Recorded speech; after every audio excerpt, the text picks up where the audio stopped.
नाही त्या टायमाला बघू आपण काय करायचं.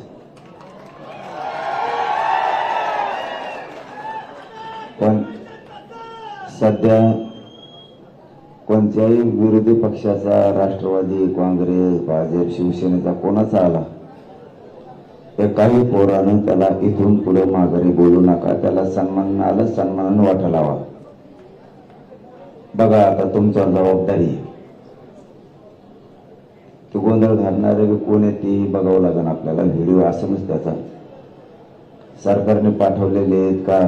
मी मागच सांगितलं ते सरकार दंगल करीणार आहे. माझे पोर असं करत नाही. ते सरकारचेच असू शकते तेव्हाच ते असं करते. म्हणजे त्यांना ते घरूनच आणायचे. त्यामुळं पोरं सावध राहा. कोणता नेता आला त्याला त्रास देऊ नका. थोडे सावध राहा. बाकी मी सगळं बघतो. मी यांची पाठपुराला पक्का आहे.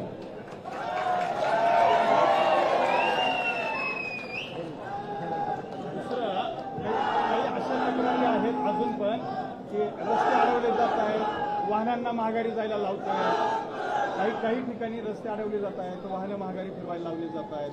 अशा पण काही घटना समोर आल्या.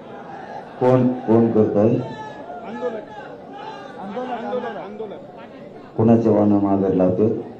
सर्वसामान्य जी रहदारी करतायत, चालतात वगैरे त्यांची हा रस्ता थांबणे, घोषणाबाजी करणे किंवा वाहनं अशा काही किरकोळ घटना नाही. पोरांना सांगणं आहे की रस्त्यात फक्त गाड्या लावू नका.